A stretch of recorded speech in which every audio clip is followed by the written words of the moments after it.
I'm Jeremy Taylor, the Brit on the radio, in your luggles. Let me gently introduce an amusing application of elusive alliteration used with pungent perspicacity while we're fighting with the staff here to try and do a recording. A thrilling throny of rapturous, rippling rumbustious, our panel for tonight. People joining us come thousands of miles. We have young Haley's with us. Fresh out of stand-up in Chicago, Alena is with us.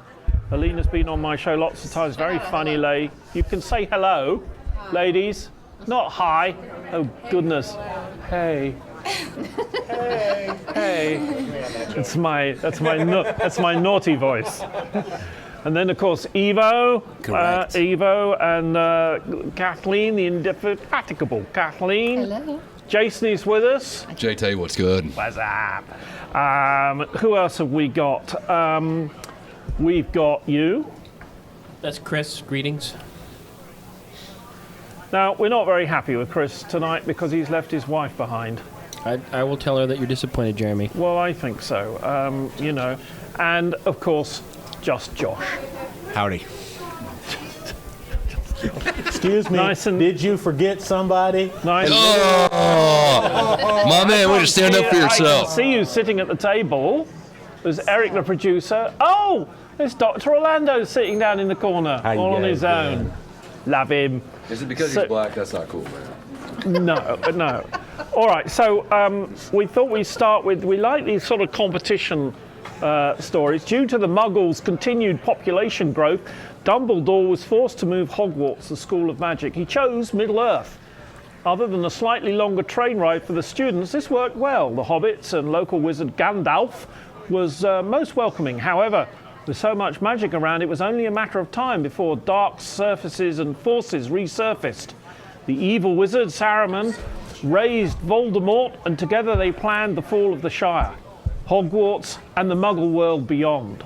Gandalf and Dumbledore had to join forces to take on the two dark wizards. How will the battle turn out, and why? Who's going to go first tonight? Dumbledore is dead. Ah. He died. You mean the actor died? I mean, he died in the books. You know, I was just thinking. Anything. Plated died. Yeah. Nobody in those books actually ever completely dies. I mean, they all seem to come back. It's a bit like, Arnie, who keeps shouting, "To the helicopters." Oh, by the way, Alena, you are allowed to eat and talk into the microphone at the same time, all right? That's the whole thing. I get into a lot of trouble. I'm pleased you're here because I do the same thing. No, I'm so sorry. No, don't worry about it. I didn't mean to. So who's going to go first? Dr. Orlando. Okay, so I want some clarification before we talk about this. I have this theory. I think that there's a difference, and I'm counting on Chris to back me up and Jason to help me out here, that there's two kinds of magic in movies. There is, essentially, for the D&D crowd, there's wizards and there's sorcerers. So, and they don't really cross paths in movies. Like, you either have magic that's completely based on wizardry, meaning it's basically science, anybody can learn it. You just He have said that this with a straight specialized face. knowledge, Okay. or you've got sorcerers, people that have special powers that nobody else does. And so my first question is, in these two movies that we're talking about, is everybody in the movie a wizard? First of all, am I correct? Do you never have that? I think you're getting mix? a bit too technical here. It's. They all do magic, so. But see, magic's not always magic. No, I see what he's coming from. Lewis is saying that Dumbledore is basically an academic. He's part of wizard academia. Right. He is not really into practical application. I mean, occasionally he practices magic, but he's more of an academic. Mm-hmm. And you have great practitioners, evil practitioners in Voldemort and Saruman. On the other hand, I was thinking this is a great opportunity for LGBT community because, first of all, there was a rumor that Dumbledore was gay, right? Absolutely. No, he is. Dumbledore's gay, It's not a right? rumor, he is. And then Yeah. Ian McKellen, the guy that played Gandalf, is gay. Yeah. So we have two gay gizzards, if you will, who are basically have an incredible opportunity to clash and prove themselves in a time of discrimination against the LGBT. In time of discrimination, prove themselves against these heterosexual wizards. Who has the biggest wand? Yeah, exactly. I think Saruman, Dumbledore. Saruman has a Yeah. staff, doesn't he? Yeah, Saruman but- has a Doesn't staff. abuse it. And Dumbledore just relies on a Wand, tiny staff, little wand. whichever Johnson, whatever you want to call it. But and also I feel like the dark forces, Voldemort and Saruman. Saruman. Those guys control some dark forces. They really can summon, demons from the bowels of hell. Whereas Dumbledore, too kind. You gotta get a little mean. But I feel But do like you not think that Dumbledore, excuse me, but Dumbledore is? I mean, he planned his own death. And how he dealt with Harry Potter yeah. doesn't bear thinking about, really. I want to see the homoerotic tension between Gandalf and Dumbledore. And what yeah, kind of I really magic that would create. That's where magic happens, buddy. And also... That's fan fiction to a whole new level. No, I think you guys have got off on the wrong track here. All right. You Now, think? Middle Earth is, as everybody knows, in New Zealand, right? New Zealand has a rather large hole in the atmosphere. Huh? And, What? yeah, they get more rays Ozone from the hole? sun. Yeah. Okay. This is They- because Saruman did his Yeah, thing with no. his All the staff. staff. Yeah. But He poked the hole. seriously, He did, it's much yes. more dangerous there to Big go out hole. without a hat on. And dark wizards and sorcerers are very, very susceptible to sun. So, if they went there to try to get Middle Earth taken care of, they would very soon, with their worsening climate, have to start living underground and only coming out at night.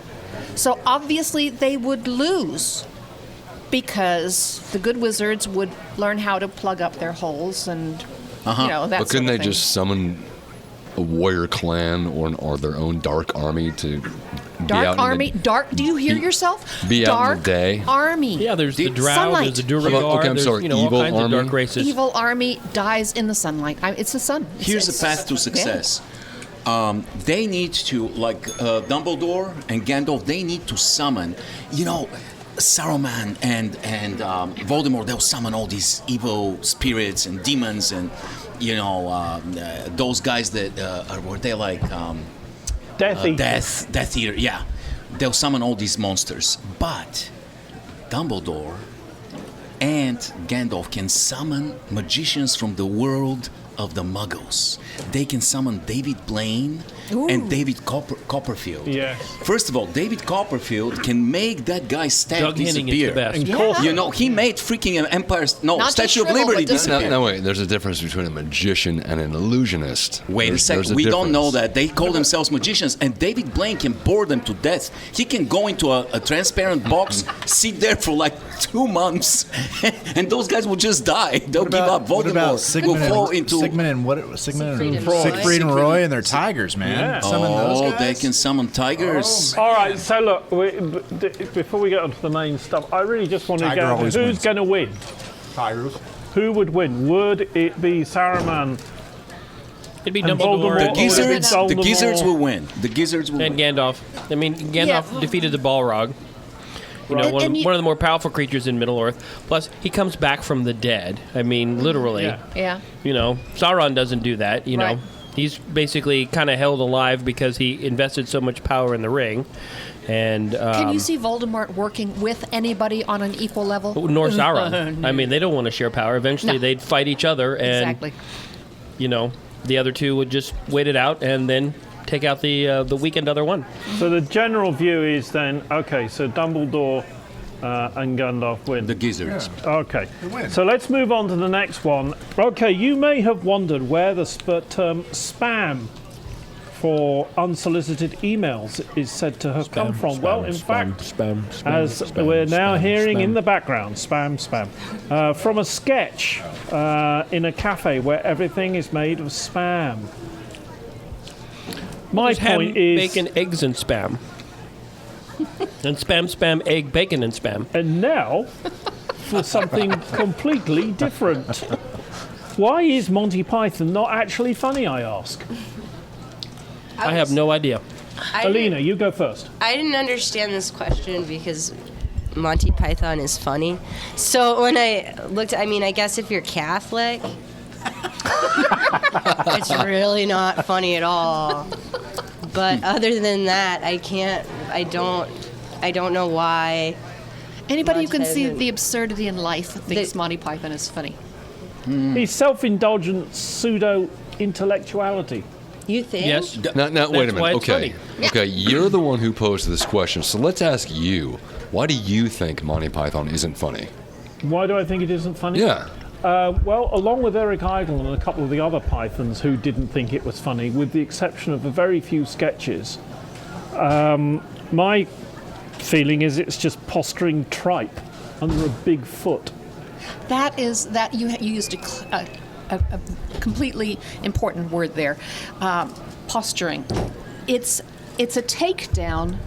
It was designed as a takedown of the upper classes in the UK. And I'm sorry, dear. That includes you. Indeed, it was one of the first live. Well, you satirical married into the series. family. Yeah, I know. I've been Lady- trying to live Lady that Ma- down.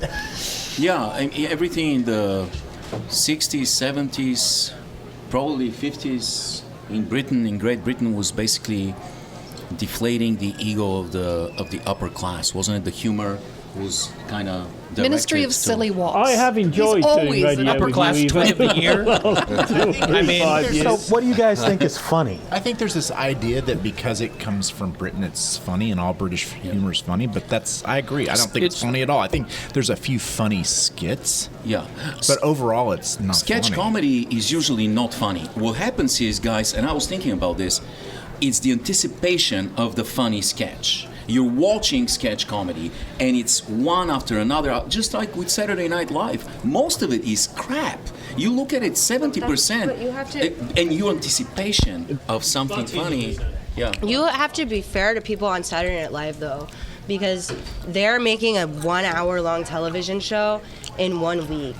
And the people that, I know that the majority of it is not funny because of, the nature of making the show, but they are killing themselves on that show. Yeah, and I know To- you know to some make of them. But what I'm saying is that with sketch comedy in general, and Monty Python as well, you're waiting for the funny one. And the anticipation, the build-up, eventually gets rewarded.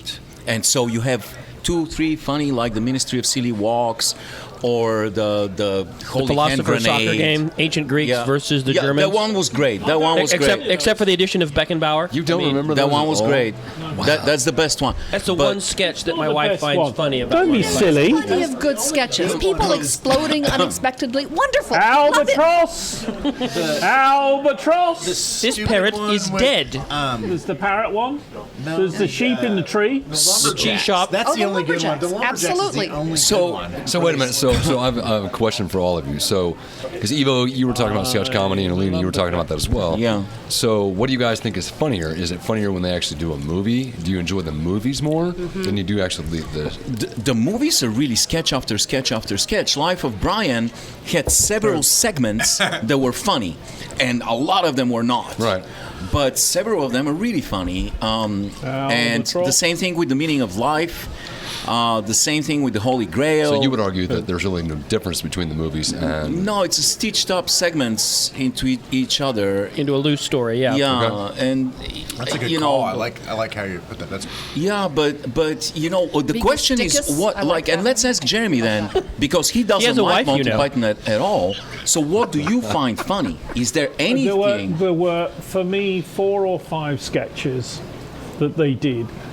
The parrot was So probably you quote the that a top. lot. I know you the like parrot. that I have a parrot tie. There was the Even black better. sheep. Yeah.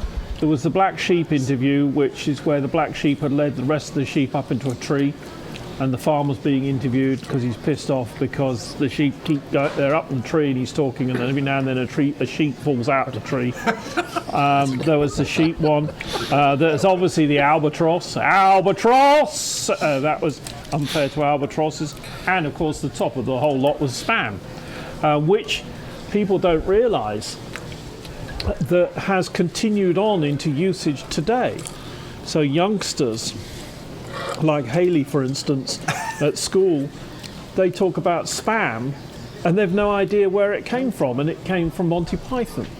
So Haley, the are you worst. familiar with spam? Have you ever had this delicacy? The food? Yeah. Food? Yeah. But the point is, we talk about spam emails, whereas everything, and that's where it comes from, that skit. And so I grew up, 1969 through 74 was when Python was on.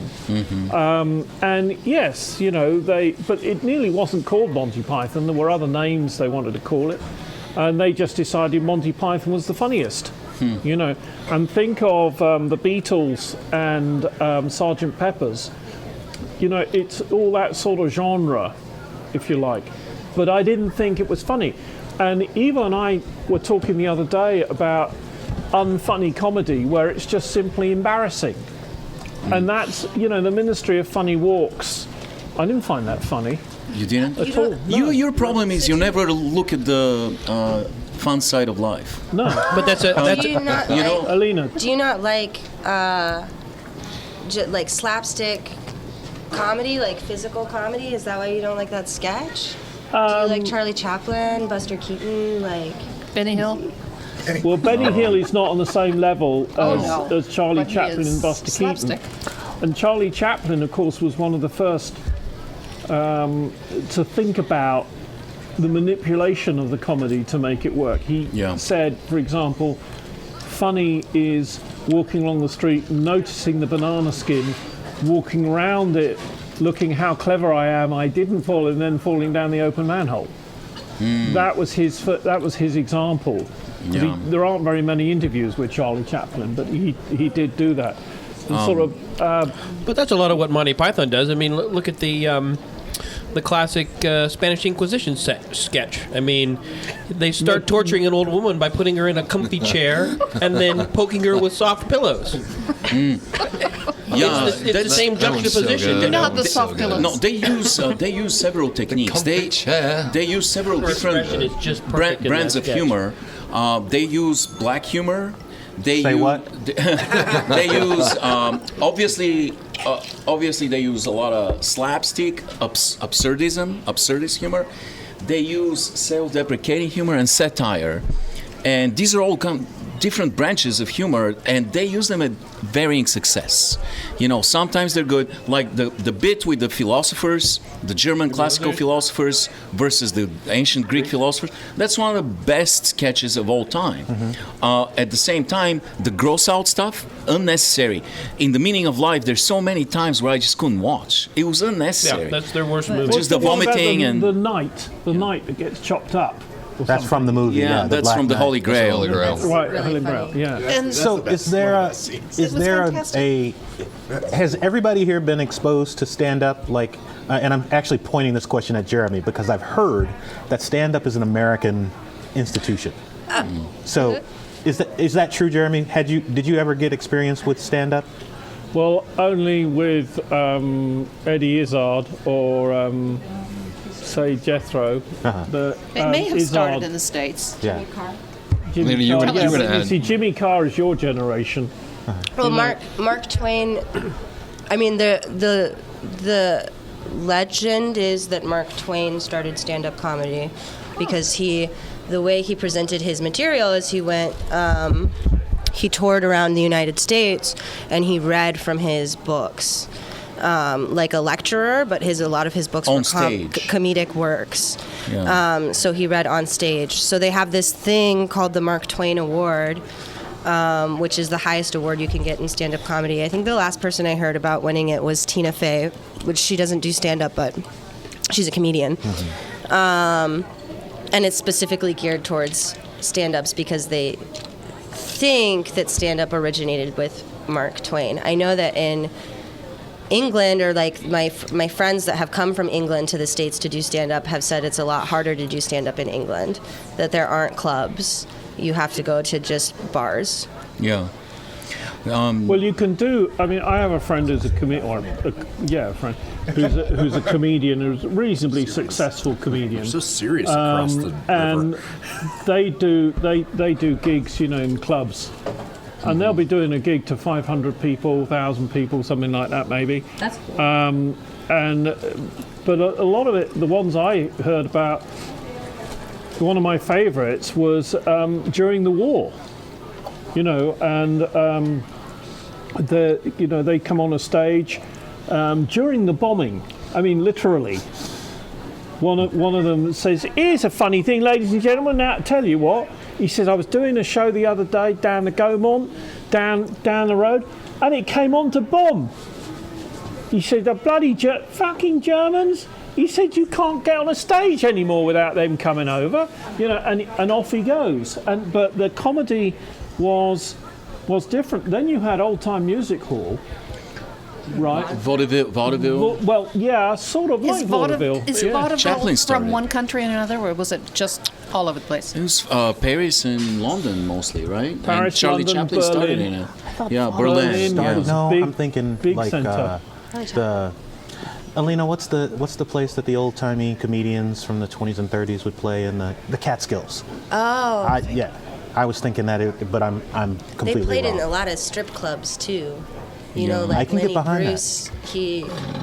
His wife was a stripper. Uh-huh. Lenny, if anybody is interested in Lenny Bruce, Yeah, He was fantastic. he was insane. he's a shock comic. The Yeah. first shock comic. Yeah, I watched the great Bob Fosse movie Lenny, and I rewatched. I was pretty impressed when I watched it the first time in the '80s, and I rewatched it recently, and I couldn't understand what was funny about Lenny Bruce's comedy. It was like mostly shock value and words that at the time were not allowed on stage, so he would get arrested. But he was revolutionary, Well, we used to listen to Cheech and Chong a lot, and I still remember some of their sketches. They don't.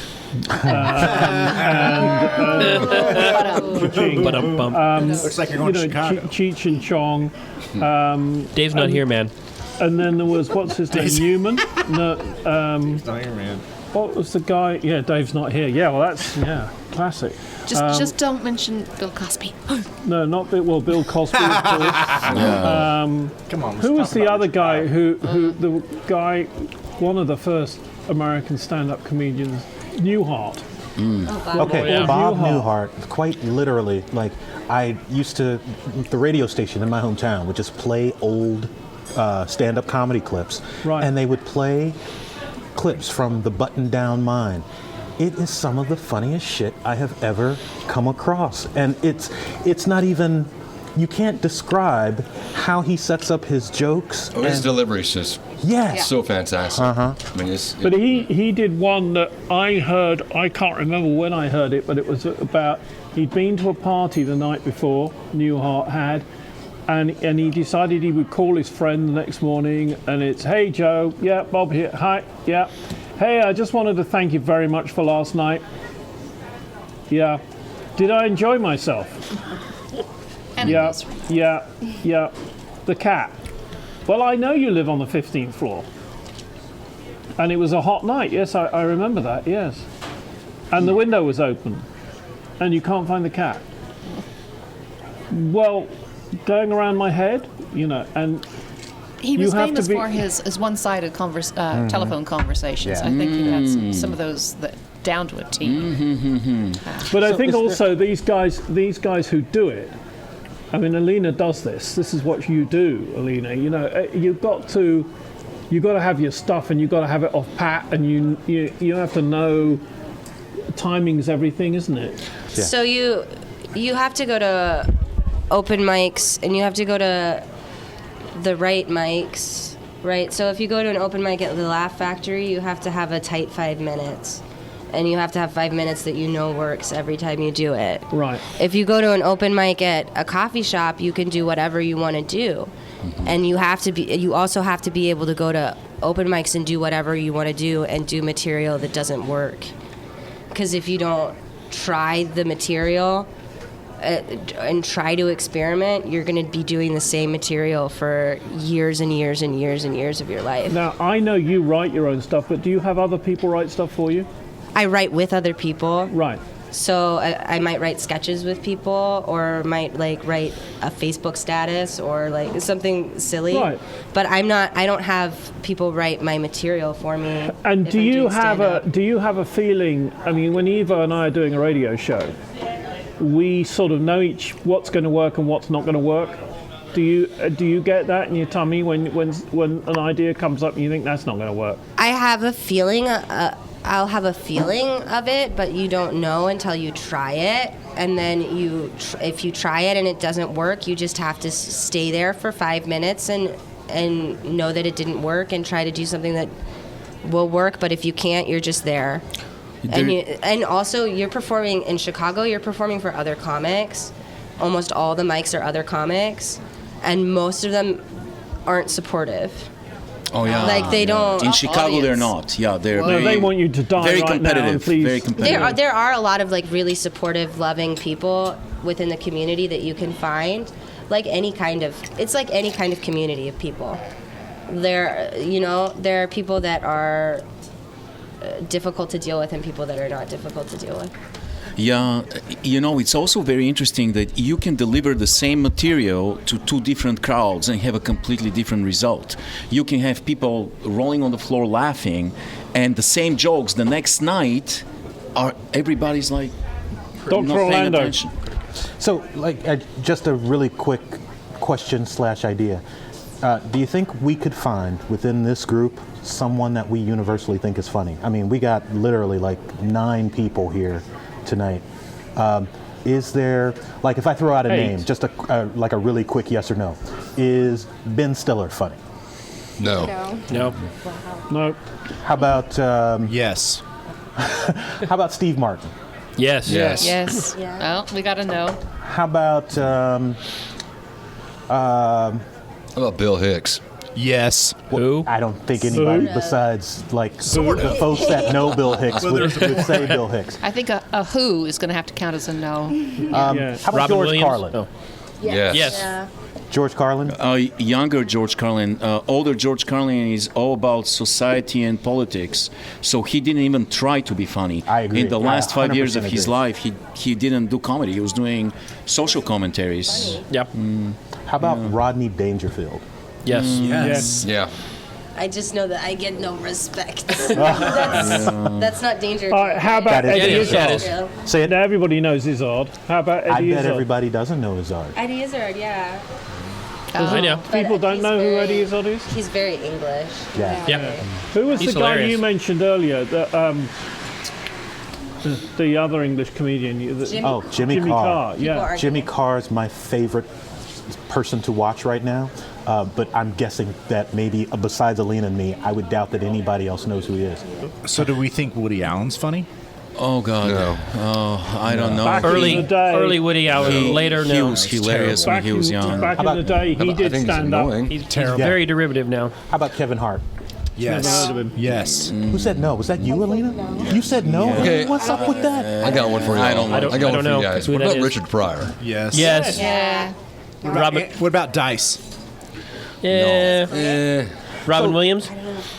Oh, yeah. Yeah, it's Yeah. kinda hard. He stole a lot of good jokes.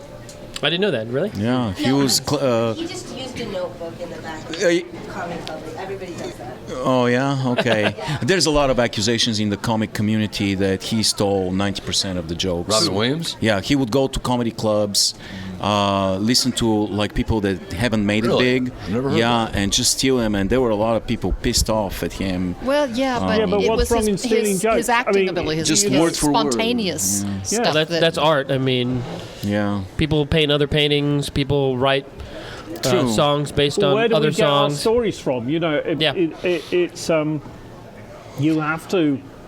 Yeah, there's a very fine line between tragedy and comedy. And in fact, there was an incredible comedic set a couple years ago by Tig Notaro.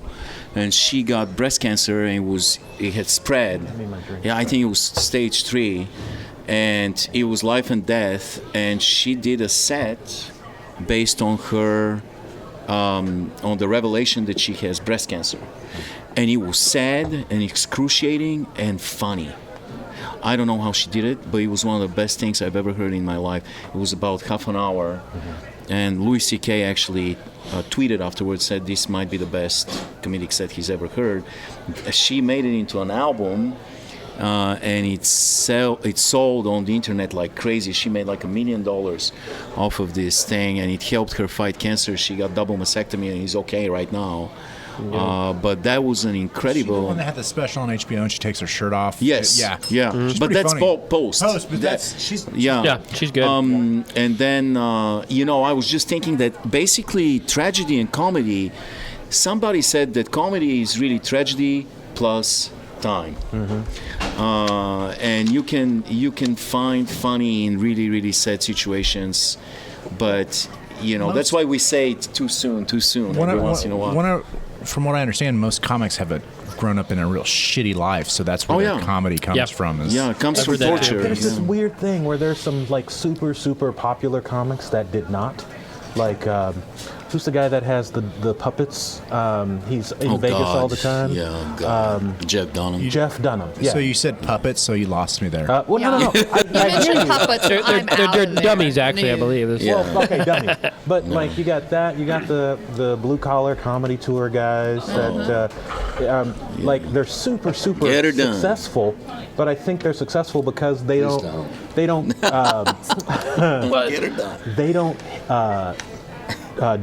dig deep into their comedy. Well, here's a question. Do you guys think that comedy needs to be dirty or can it be clean?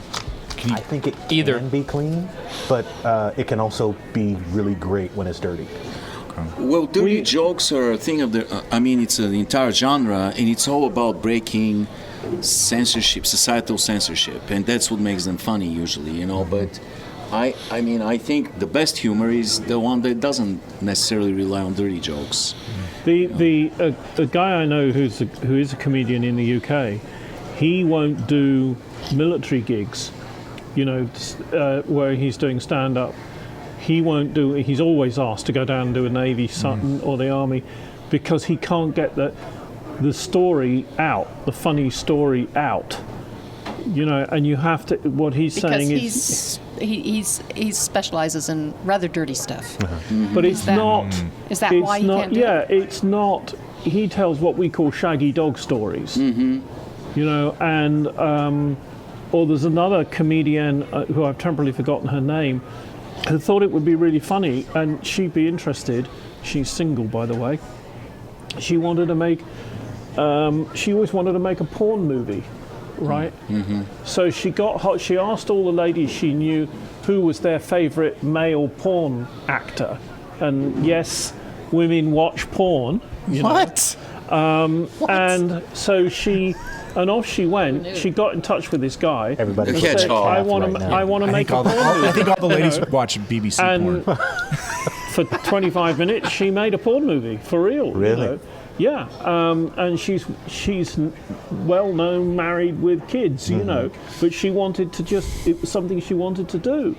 But others who I've met in my life, they have their routine, and anyone who's stupid enough to stand up and want to go to the restroom or something like that halfway through, they are going to be eviscerated. Eddie Izzard did it to a couple right next to us a little while ago. And they didn't. He was doing. What was it? It was he was about doing a set on religion. Yeah, on. They did not like it. On Moses or Noah. Who had the ark? Noah. So it's Noah. Or are you talking about Ark of the Covenant? Because that's a whole different. And Noah's doing this thing about all the animals and everything else, and talking to Are Dad. you a Muslim? He's What the heck is going on? and this couple sitting in front of us, we were about 3 rows back, and they suddenly, it dawned on them that he was taking the piss out of religion. They suddenly cracked. And stupid, they got up, didn't they? Yeah. It's so easy making fun of religion. Yeah. It's so much fun. Lewis. So, no, I actually got a question for Haley. You've heard us throw out all these names. Yeah. So if you think about who's funny, who's the first person that comes to your mind? Have you guys ever heard of Anthony Jeselnik? Yeah. Anthony Jeselnik is Yeah. awesome. He's super funny. Yeah. Well, he Really was dark. dating Really Amy dark. Schumer, wasn't he? Yeah. Dating Amy Schumer. Dave Chappelle. Is that Oh, yeah. Oh, yeah. There you go. Nothing wrong with that. That's, yeah. Well, we never hear any. I mean, nobody mentions any women. I mean, I'm the only one mentioning Tina Turner and Amy Schumer, but there's Sarah Silverman's pretty popular. But Sarah's only funny because she's hard to watch. Like Yeah. she's that cringeworthy. Yeah, the things you're saying, you're like, oh, Yeah. that's funny, but Yeah. Well, And what's the guy? He's not got Parkinson's. He's can't control his arms. What's that called? You know? Donald Trump? No. But no, when you're born like that and you can't keep your The cerebral palsy. cerebral palsy, and there's a comedian, isn't there? He won, the Stars thing, the TV show, because he walks on and he's going all over the place, right? And of course, people look horrified, and he picks on the most horrified person and goes, "So you're going to fuck with the kid with cerebral palsy, are you?" And of course, everybody falls about. I suppose it's how you do it. But the original question was, why isn't Monty Python funny? Well, hold on. so Evo much was, things better. no, Evo was getting ready to say We just something about discussed women it. in comedy. I Yeah. want to hear I was going that. to say something profound.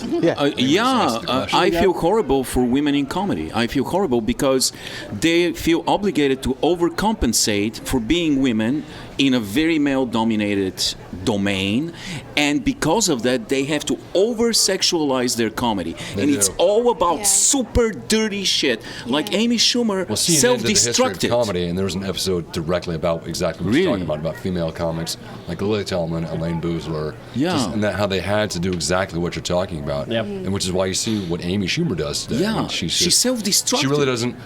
I kind of wonder if she really wants to do that, or if she just has to do that. She to has- Well, what about stay Tina in- Fey? She came on one of the late night shows was and said, good. "I'm going to get undressed better. now." And Everyone has always wanted to see my tits, so right, let's get them out. And Did she do it? well, she actually had something on underneath Oh, that that doesn't didn't count. that you would look 3 times. Listen to the disappointment. But I need think to you YouTube guys that. have not thought about this thoroughly. The Sarah Silverman or Amy Schumer, whatever, if you heard a guy saying those things, you wouldn't think it was that gross. You only think it's horrible and hard to hear because she's female. That's fair. But that's what That's they're going exactly for. what I They're think going for the same shock way. value. No, I So think, they can't do the same. but they have that's Yeah, I think- comedy. I think she's Comedy's about right, yeah. shock value. We're all afraid of sex, so when a woman talks about sex, we're even like, oh God, this is man. So it's funny and we're excited about it, but it's because we're not. As males, we're not used. They're not supposed to. We're not supposed to talk about sex. Yeah, so Well, they he's get not in this criticized for company. that. We talk about it all the time when we're just guys shooting the shit over As soon as beer. she talks about how she wants to But- get plowed. We It's go, kind oh of. God, we can't talk about Evo that. and I don't, do we, Evo? We don't. It's kind of. I'll talk about it. It's kind of fun though that now the highest paid comedian is a woman. For once. So. Who's the I'm trying to highest think of paid that Although lady- she's doing the same thing over and over again, but Melissa McCarthy is making more money than any of the even more than Will Ferrell. Yeah, but now she's walking a formula now, and that's Yeah. Well, she's always been But one. a lot of comedians walk a formula. Yeah. I mean, Yeah, Dice had a But formula. But I mean, but Woody's got Will once Ferrell you get does to the that same level, character, yeah. you do the same. You end up doing the same because movies, doing that's the same what people comedy. are paying $150 a ticket to come and see you do that in Las Vegas or something, and they want to see you do the When do you get a parrot chance sketch to or try something. out new material when you're already famous and you're getting paid a lot for each gig? You can't try something new that they might not like. There are some. I have some comedians that I see. One that I see seen like 5 different times, and there are times that I didn't enjoy the set. Mm-hmm. Because you have to grow, and it's just not as funny sometimes, and that's okay. So, everybody, just think for a second. Give me the funniest movie you've seen in the last 5 years. See, this is the Made in the interesting- last 5 years, or the funniest movie that has been made in the last 5 years. And I feel like as a kid, this would have been an easy question. And I feel like comedies are dying. Yeah, I'm just thinking, can it be animated? Because there you go. I might be an idiot, but I loved Ted, the first Ted movie. I don't know why. I did like the Maybe- Ghostbusters remake. I thought it had a lot of good funny bits in it. Yeah, maybe because it was unexpected, because it just came so much from left field. Yeah. The stuffed bear and all the references to the 80s worked with me. Right. I'm Yeah, sure the- no millennial knows what the heck that movie, what the references The first were. Guardians of the Galaxy movie I thought was pretty funny. Yes, that was, but is that a comedy? Yeah, it's, It and is. it's also I not 5 would years classify old. that as a comedy. It's, Well, I like that A Million Ways to Die in the West. That's or what I was whatever. gonna say. That's pretty funny That too. was totally what I was gonna say. Yeah, that's pretty. Yeah, I mean, because yeah. it's. I mean, it pushes the limits where you don't expect it to push. Yeah. Because it's a Western. You know, it's pretty. Yeah. Seth good. MacFarlane Yeah, is Seth he's awesome. I second your notion. That Guardians of the Galaxy might have been the funniest thing that I've seen, but it's not a comedy. It's funny because I'm not expecting it to be funny. Yeah. But that's It's why like the new it's, Thor but that's movie. why It's it's the funny. same way. Yeah. I mean, comedy is the unexpected. But I think it's the comedies- juxtaposition. Like, was it Jeremy was talking about, or was it Eva talking about? The guy walking along, skips past the banana peel and falls into the manhole. Charlie it's, Chaplin, he was a well-known comedian of the. you don't know. You don't see him much anymore. No. No. But it's interesting that Alena, who studies this is her craft, didn't mention Shakespeare or Chaucer. Yeah, Shakespeare is one of the funniest authors, and also Oscar Wilde. The importance of being earnest, man. Such incredibly clever, intricate satire. He was just a master. British comedy, the writing legacy.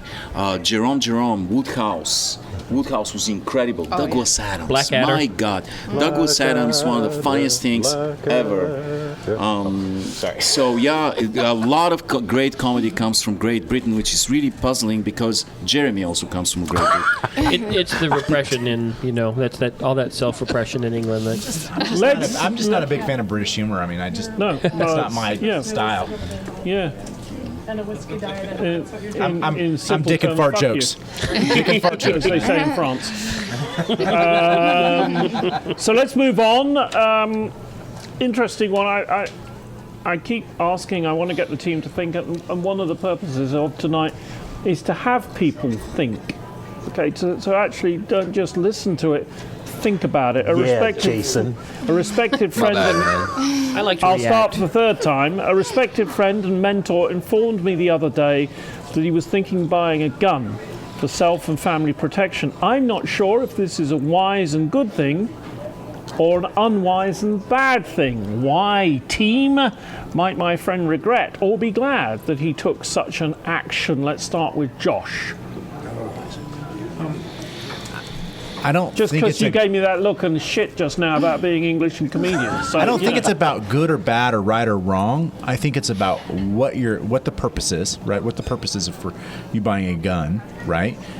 And if that's what you want to do with your money, then buy a gun. I agree with that because basically it's that lone individual's choice. They're the ones who decide if it's good or bad. Who cares what we think about it? If it's something they need and something they want for their own purpose, and they think it's good, and they pass the background checks and all the stuff. Like, I can't. Yeah, but isn't Are that- we talking about social issue? Yeah. Or are we talking about just Jeremy's friend buying a good Both. gun? I think both. I think there's this. There is an easy argument that says you either buy a gun because you subscribe to the lifestyle and the principle of individuality, and there's this other thing that says you have the social responsibility to set an example, to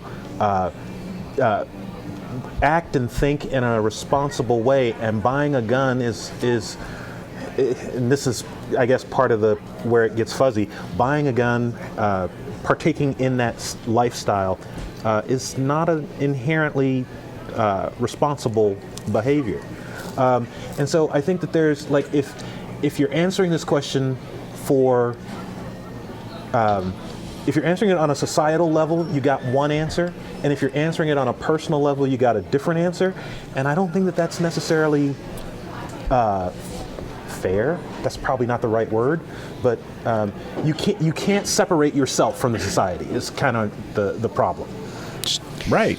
Well, Kathleen. there's all sorts of high-minded arguments this way and that. Yeah. But I would like to see some statistics. I don't have them in front of me, but my strong suspicion is that if there are children in a household, and if they live in a standard suburb type atmosphere in the United States, not an unusual place, Right.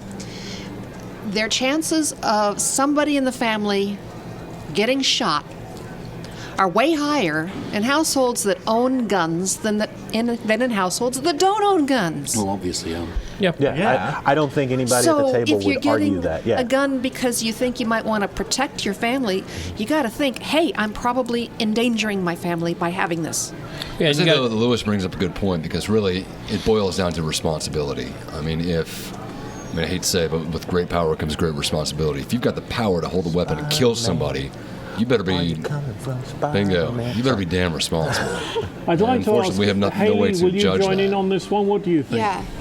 Nice and close to the mic, please. I'm kind of torn because, like, part of me feels like it would be good to have the protection. And, like, I've been on, like, a Rage Against the Machine kick lately. So, like, I'll, like, watch their videos and, like, you know what I mean? You're like, yeah, like, fistful of steel. And then the other time it's like, I don't really want that around me because I feel like I have really bad luck. So, like, knowing me, I would shoot myself. And so, like, that's kind of, like, where, like, I stand with it. Like, if people have one, that's cool. But, like, yeah, I'm not really attracted to that. I don't know. it's too bad that my wife's not here because just recently she came to me and said that she wanted to get a gun because she was feeling scared and she wanted a gun for protection.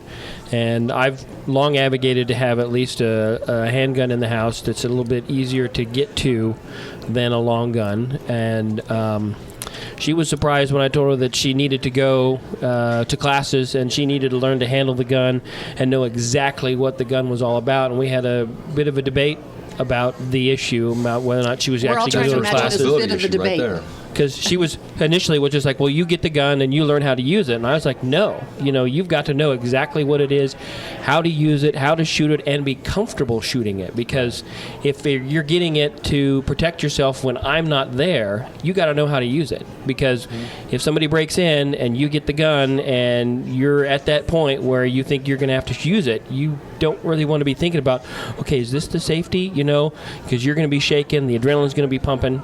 And, so I got her to agree that, we're going to go to lessons and we're going to go shoot it on a regular basis so that we're both comfortable with using it. And we'll have a trigger lock for it, and it will be put in a safe... But it's very interesting, if I can come in here. You see, the thing is, if one's buying a weapon to protect oneself, and one says, well, all right, we're going to have a trigger lock on it, right?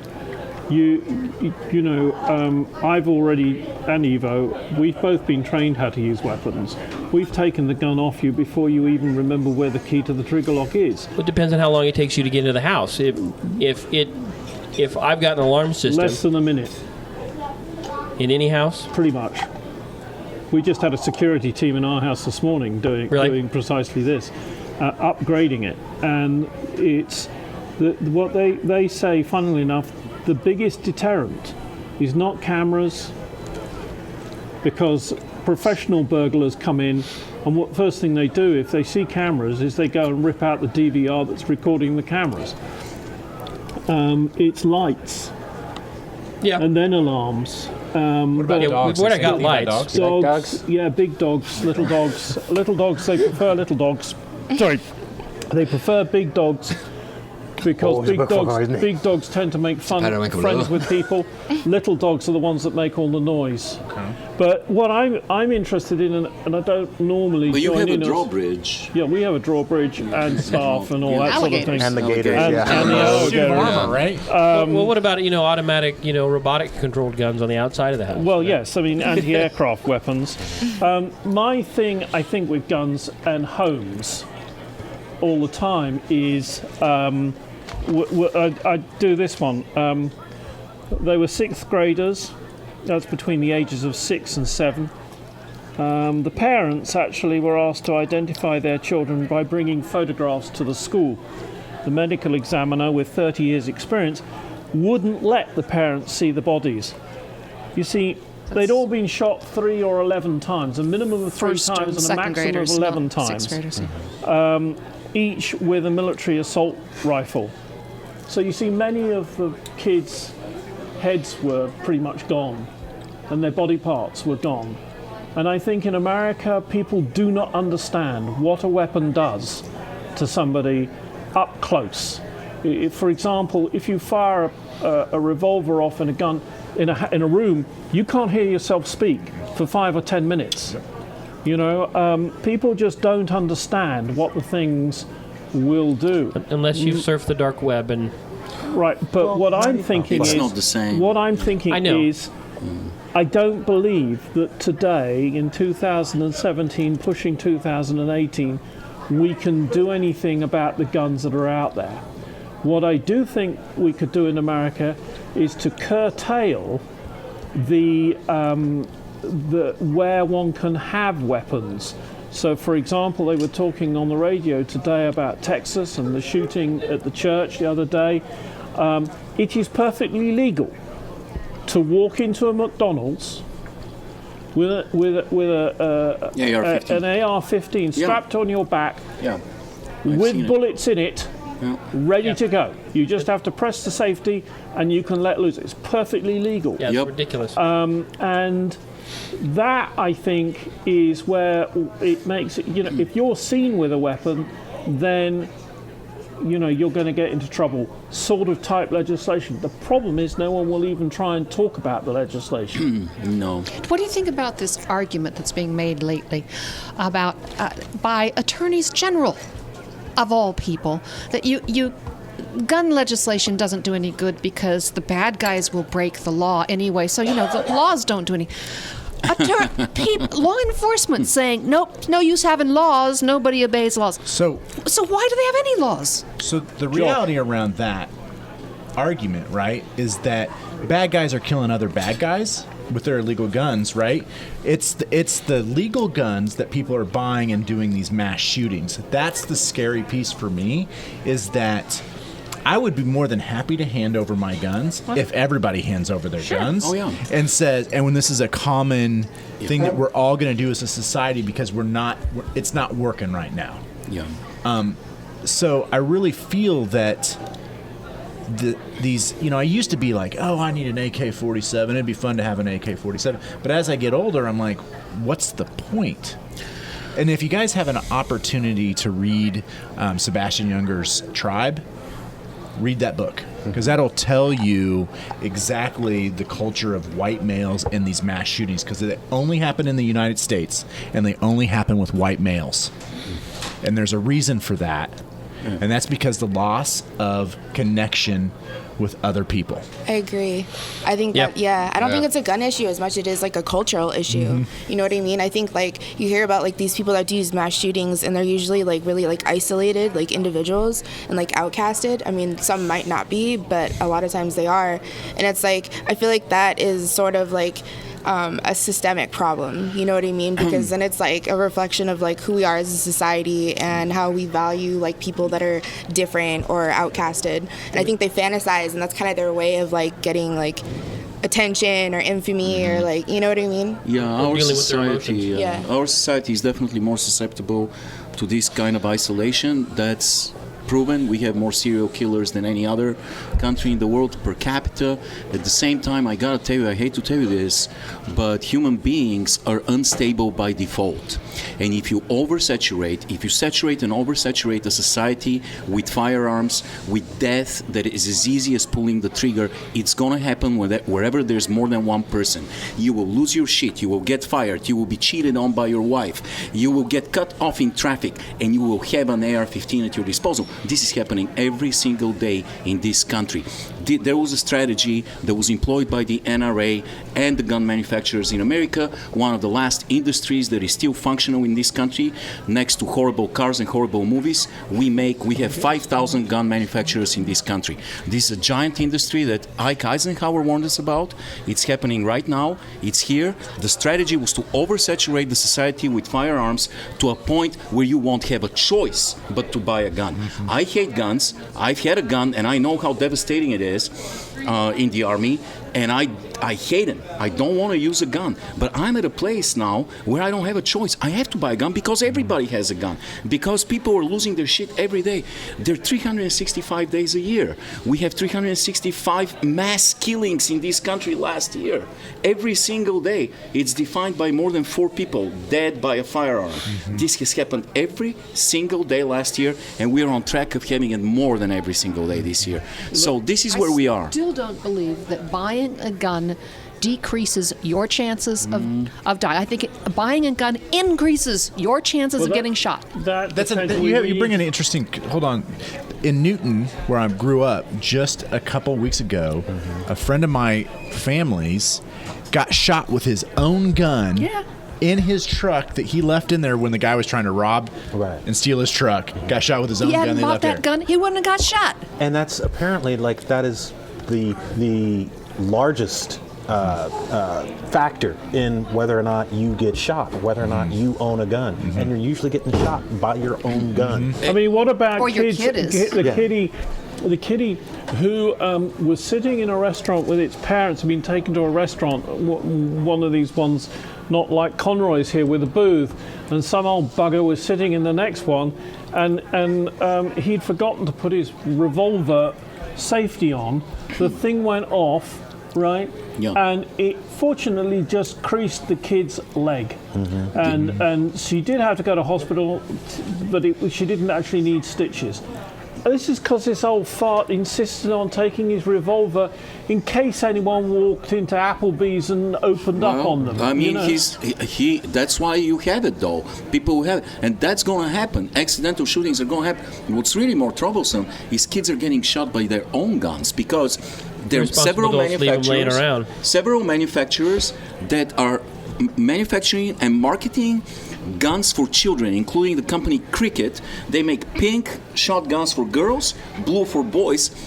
For 4-year-olds, they can't read yet, but they're allowed to have a gun and use it. I mean, how ridiculous! We've reached a point of absurdity in this country, and it's really troublesome because the NRA's lobby is so powerful in the corridors of Congress that nothing can be done against them anymore.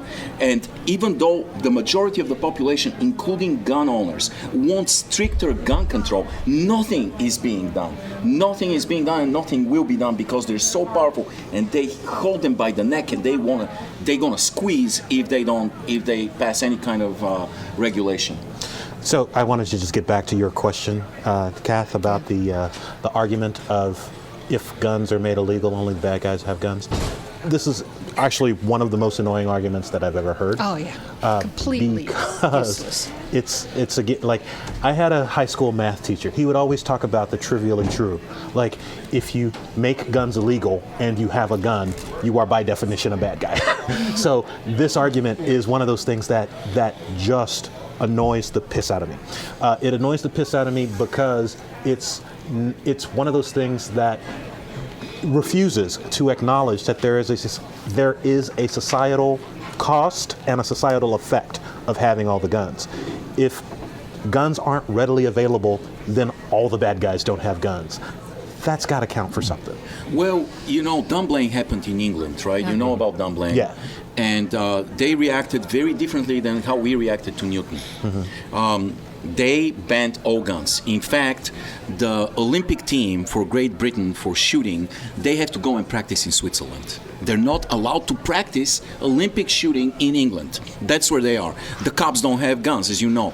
They had 86 gun-related deaths in 2015. We had 35,000. 35,000. Since 1968, we had 1.4 million people die from gunshots. That's the size of Dallas. And it's ridiculous. We have never lost that many people in a war. And something has to be done. Unfortunately, the money, the power is so big that I don't see it happening. So just one question. In our discussion earlier, did Voldemort or Saruman have a gun? No, Voldemort might have a gun. The geezers don't shotguns. have guns. You've been listening to Wednesday Night Undressed. Before we go, we must, of course, thank our sponsors for this evening. I'm not prepared with the remember who they sponsors. were, huh? I'm not prepared with the sponsors. We should go in and thank Freedom, probably. Don't you think? Freedom sponsoring today's show. No, you know what? I actually think our show today was sponsored by the great governor of New Jersey, Chris Christie. Here's to Uncle Chris. Chris Christie has provided us with absolutely nothing to do today. So we want to thank him anyway. Oh, I thank him for that because I Like to hated it thank the otherwise. panel tonight who's been with us. Lovely Haley joined us, and of course Jason, Chris, John, Josh, and Kathleen, Dr. Orlando, and of course the guy with the Bulgarian pheromones with a new hat and a new jacket today. This jacket is from 1991. I bought it on Mass Street. Bought it on Mass Street in 1991. And we also want to. Unbelievable. It looks like a carpet. Yes, I like it. It's wonderful. One, Everything old two, is new three, again. 4, Yes. 5 times now. We'd like to thank Eric, our engineer and producer. I'd like to point out, Eric, I had 5 goes at getting to you, mate. That's what she so said. there we go, as they say, as the bishop said to the actress. Yay, we're done.